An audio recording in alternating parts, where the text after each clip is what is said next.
Most of you aren't subscribed. Make sure to subscribe, as it helps out the channel.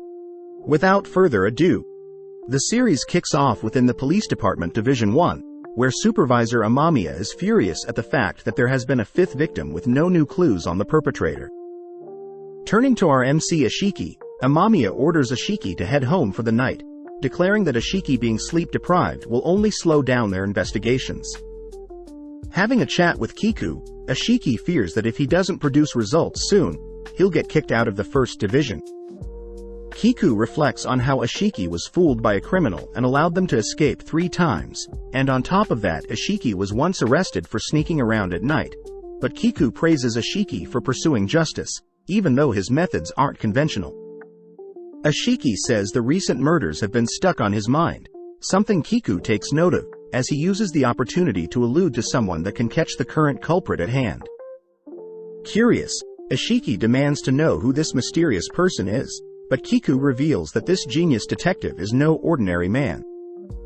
Having been given the address along with a picture of the genius detective, Kiku suggests that Ashiki visit him, leading Ashiki to an old apartment building in search of this detective. Entering the building, Ashiki wonders why the detective isn't working for the police full-time.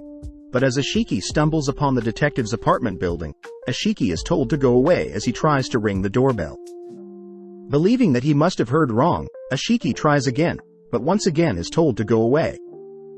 Ashiki believes that he's being mistaken for someone else, but the detective orders Ashiki to go beg the gods for help in saving his job, surprising Ashiki as to how the detective knew he visited the shrine.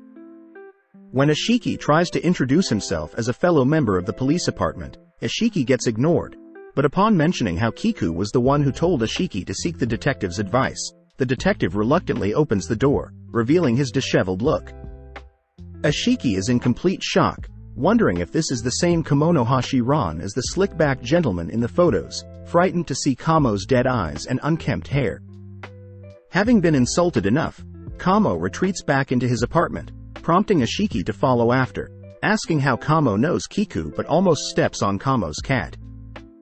Kamo reveals that he was friends with Kiku's son, grateful that Kiku took care of him when he was young. As for the cat, Kiku sent it to Kamo fearing that Kamo would be alone. Kamo suddenly collapses to the ground, but Ashiki realizes that the ground has been padded, the windows are completely shut, also learning that Kamo has no internet connection, completely cutting himself off from the outside world. Seeing Kamo's list of how depressing his life has become, Ashiki tries to ask Kamo something, but Kamo simply refuses, stating that he knows Kiku has sent Ashiki to be his partner, but sadly reveals that Ashiki isn't the first person Kiku has sent, as Kamo has rejected and humbled everyone Kiku has sent. When Ashiki hears that Kamo has retired from being a detective, Ashiki asks for Kamo's advice on a recent murder case, but out of nowhere Kamo begins screaming, annoying Ashiki, as Kamo says he doesn't want to hear about any murders. Seeing as there is nothing that can be done, Ashiki turns to leave, but gets curious as to how Kamo knew he visited a shrine recently to beg gods for help. Kamo states that he noticed some pine pollen on Ashiki's shoulder, something that can be found around a nearby shrine. Coupled that with a can of coffee in Ashiki's left pocket and some spare change in his right, Kamo deduced that Ashiki had visited the Wakana shrine bright and early. Amazed that Kamo was spot on, Kamo gets annoyed that Ashiki is still here. Kamo adds that he can tell his grandparents raised Ashiki due to Ashiki's attitude. Smirking, Kamo states that he knows Ashiki is here seeking Kamo's help to avoid being kicked from Division 1, but is curious as to why Kiku would send someone like Ashiki that is reliant on others, someone that Kamo is well known to hate. Ashiki believes that Kamo will be able to solve the most recent murder, but when Kamo refuses, Ashiki begins screaming out the details of the recent murders, annoyed to see Kamo has put in earplugs to block out Ashiki's words. Trying to persuade Kamo, Ashiki suddenly gets a call from Amamiya, but gets his phone knocked away by Kamo, ordering Ashiki to not talk about work in his presence. Sadly, Ashiki had answered the phone, hearing Amamiya report that a sixth body had been found in Kazuhana Park in Shibuya, ordering Ashiki to head there since he's the closest. Before Ashiki can leave, he spots Kamo writhing in pain, uttering that he can't hold himself back any longer. Ashiki learns that Kamo can't resist solving a case once he learns of the details, having been forced to retire from being a detective, something Ashiki believes is due to Kamo's weak body. Kamo orders Ashiki to leave, as Kamo plans to knock himself out with some sleeping pills, but Ashiki is very persistent on Kamo solving the case, reminding Kamo that human lives are at stake. Intrigued by Ashiki's genuine passion, Kamo agrees to visit the crime scene, but warns Ashiki to never allow himself to leave Ashiki's sight. As both men jog to the scene of the crime, Ashiki is amazed at Kamo's athleticism, shocked to hear Kamo trains 4 hours a day in his home gym. As Ashiki and Kamo are taken to the victim's body, they learn that the victim is a private investment broker, Okamasa. Apparently Okamasa didn't end up going to a scheduled party last night, but as a police officer recounts some more details, Kamo suddenly lays down next to the victim's corpse. Kamo begins uttering that the victim had drowned, scolding the corpse for handing over their valuable goods without a fight, but this makes the police officer wonder how Kamo knows all of this without hearing about the other corpses. Kamo states that the white froth from the victim's mouth indicates possibility of drowning, and since his suit is still intact, Kamo deduces that his watch along with his wallet must have been stolen as well. Hearing all of this, Ashiki states that the other victims had similar deaths, all having their bodies intact, with no signs of poisoning. Only their valuable goods were stolen and their bodies seemed to have drowned. Kamo asks for more details on the victims, only to be handed a tablet of all the victims and where they were heading before their deaths. Seeing no overlap between victims, Ashiki wonders if there was a location to drown the victims, giving Kamo an idea of who the perpetrator is and where they can be. Leaping onto his legs, Kamo declares they'll be heading out, but first asks Ashiki for some spare cash. With Kamo disguising Ashiki in a fancy-looking outfit, they have to change Ashiki's hair at a nearby hair salon, but Ashiki notes how he's sleep-deprived, so he'll probably fall asleep. As Ashiki heads inside to meet with the barber, Kamo lays outside, weirding out some kids. With Ashiki and the barber having some small chit-chat, the barber asks for Ashiki to place his hair into the basin to be shampooed. As the barber heads off to retrieve some towels, the barber prepares to take out another item, but suddenly realizes that Ashiki has fallen asleep, smirking as he turns on the sink to drown Ashiki. Out of nowhere, Kamo appears, revealed to have picked the door's lock, declaring that the killer is the barber, but at the same time Ashiki lifts his head, having followed Kamo's instruction to hold his breath. Kamo reveals that the victims exhibited no signs of passing due to drugs or violence since the barber has specially crafted a basin that poured out oxygen-deficient air, something when coupled with water would immediately cause the victims to faint only to then drown. Kamo reveals that all the victims had messy hair, therefore the murderer only targeted people that were looking for a haircut, and by narrowing down the shops to ones that accept walk-ins and a place not known to many. Kamo states that the barber targeted only the rich, hence why Ashiki had to change his outfit, but when Kamo reveals they are detectives, the barber knocks down some shelves, fleeing. As the two chase after Barber, Kamo reveals that he had locked down the barber's escape route, demanding to know the barber's motive behind killing 6 people. When the barber declares that he hates the rich and doesn't regret his actions, Kamo suddenly orders the barber to jump to his death, weird as Kamo's eyes are suddenly glowing. With the barber now sharing those glowing eyes, the barber mindlessly follows Kamo's orders, all whilst Ashiki rushes to stop the barber. As Kamo snaps out of it, he scolds himself for letting his curse take effect once more, but surprisingly, Ashiki had managed to catch the barber before he jumped, buying Kamo enough time to save them both with a makeshift bungee rope. As the other detectives arrive, Kamo fills Ashiki in on his curse that causes him to slay the murder culprit, revealing that Kamo has a 100% success rate on solving cases, but his capture rate is 0. Realizing why Kiku sent Ashiki, Kamo declares that Ashiki's ability to protect others will overcome Kamo's fatal flaw, declaring that they'll work together moving forward. Flashing back, we see several people gathered around a young Kamo, completely amazed that Kamo was able to solve a cold case. Given the title of the smartest student in his school, Kamo's peers and teachers have high hopes for Kamo's future, a future where Kamo plans to become a detective. With a new day arriving, Ashiki visits Kamo's apartment, frightened when Kamo suddenly opens the door, excited to see Ashiki. Ashiki apologizes as he hasn't been assigned a case, disappointing as Kamo returns into his apartment, laying on the ground. Ashiki notices Kamo mumbling, annoyed that Kamo is blaming him for wasting his talent. But Ashiki gets curious upon learning Kamo used to attend Blue Academy, the world's most elite detective training academy.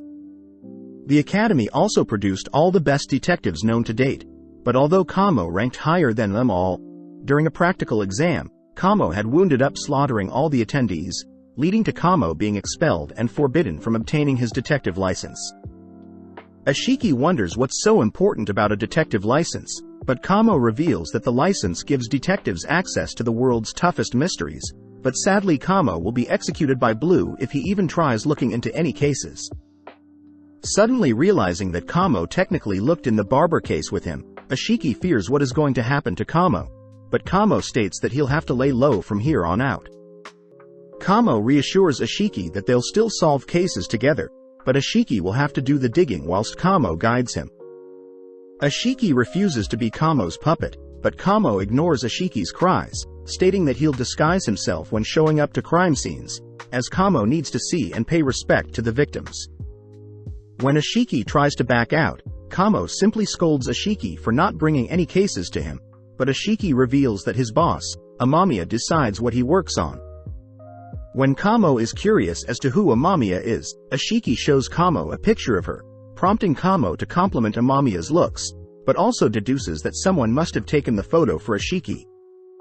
Ashiki admits that it was a coworker that fancied Amamiya, but as for himself, he personally is quite scared of her, something Kamo has noticed as well. Apparently this morning, Division 1 had received a report of a male corpse in his 20s with a head injury, but upon seeing a picture of the body, Amamiya went to check the scene of the crime, leaving Ashiki with his tasks to complete. Kamo praises Ashiki for receiving a task only he can solve, but Ashiki reveals that he's only ever assigned easy and boring tasks, with the most recent one being a report of missing money from a piggy bank. Ashiki apologizes for such a boring task, but Kamo states that he'll make everyone respect Ashiki, springing to his feet, donning a disguise, only to declare that no case shall go unsolved. As the two leave, Ashiki almost steps on the cat again, only to visit and introduce themselves to the girl that had reported the crime.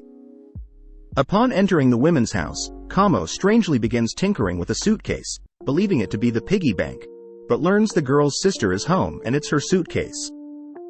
Led to the actual piggy bank, Kamo is amazed that the girl has a rubber piggy bank. Ashiki begins asking questions, learning that the girl and her sister were out the other day, only to return and notice money missing from her piggy bank.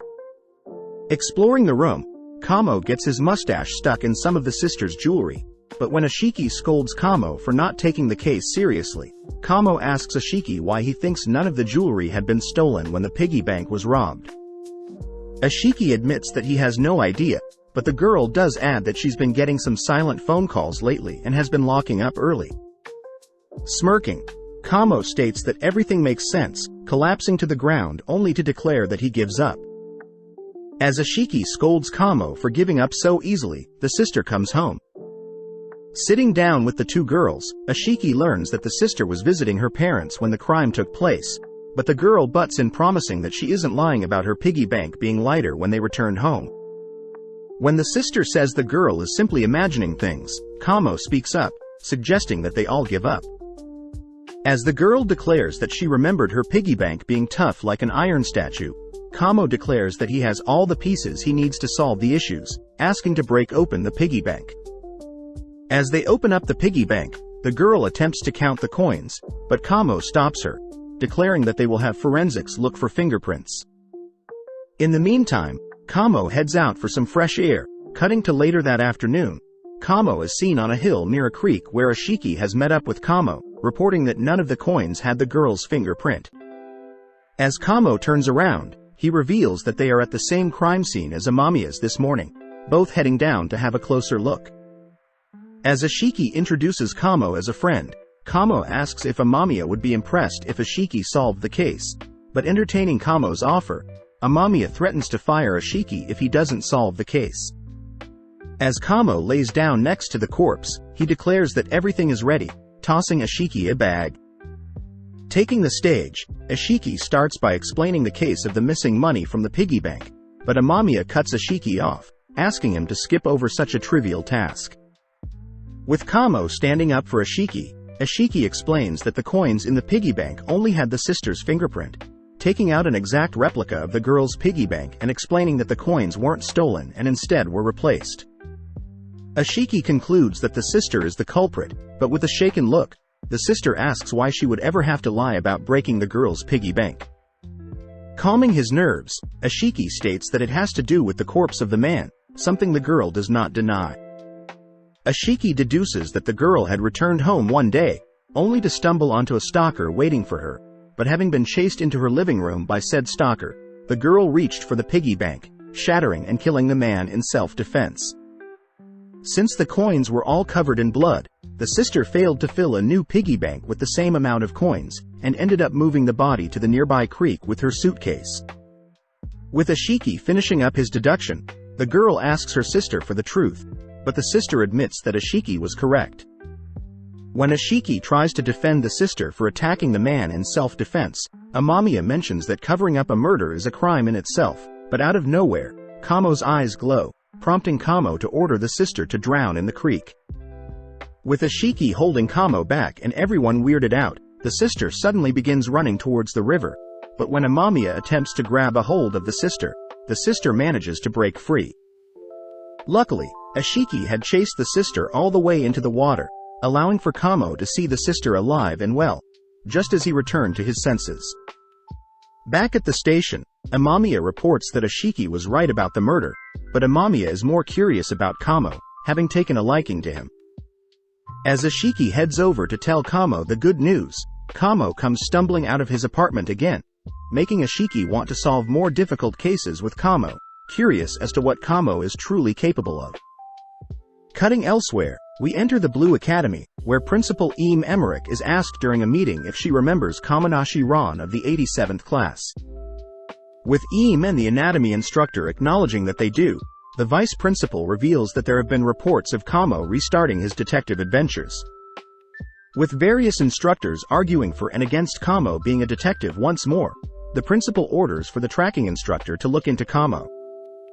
Check out one of our other videos on the screen or in the info card above. Subscribe, like and comment.